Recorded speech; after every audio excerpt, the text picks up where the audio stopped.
अहो, जर तुम्हाला पण चहाबरोबर ब्रेड हा हवाच, तर मग ही रेसिपी नक्की करून बघाच.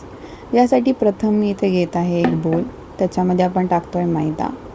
त्याच्यानंतर ईस्ट टाकलेला आहे.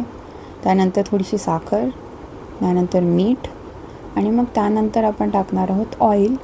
त्याच्यानंतर त्याच्यामध्ये मी पाणी टाकलं आहे आणि आपल्याला ते पूर्ण मिक्स करून घ्यायचं आहे. थोडं पाणी कमी वाटलं तर तुम्ही अजून थोडं टाकू शकता. त्यानंतर टूटी फ्रुटी पण टाकली आहे मी. मग आपल्याला एक माऊसर गोळा बनवून घ्यायचा आहे.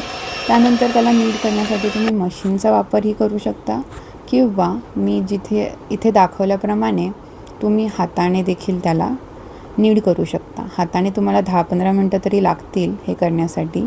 त्यानंतर तुम्हाला हे नीड करायचं आहे जोपर्यंत तुम्हाला अशी ही जाळीदार एक ट्रान्सपरंट जाळी अशी दिसत नाही तोपर्यंत. त्यानंतर तुम्ही त्याला मस्तपैकी कट करून घ्या इक्वल पार्ट्समध्ये.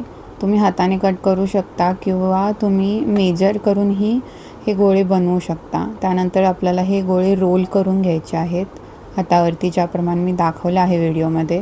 अशा प्रकारे सगळे आपल्याला गोळे हे बनवून घ्यायचे आहेत. आणि त्यानंतर मी या ठिकाणी एक प्लेट घेतली आहे. त्याला ऑइलने मी पूर्ण ग्रीस करून घेतलं. त्याच्यावरती आपल्याला हे गोळे ठेवायचे आहेत. मग त्याला 1 तास आपल्याला प्रूफ करायला सोडून द्यायचं आहे, जोपर्यंत ते साईजमध्ये डबल होत नाहीत.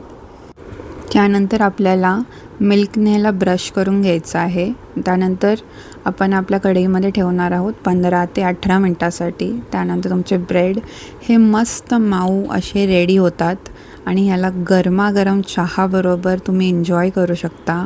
आणि जाता जाता मला सबस्क्राईब करायला विसरू नका.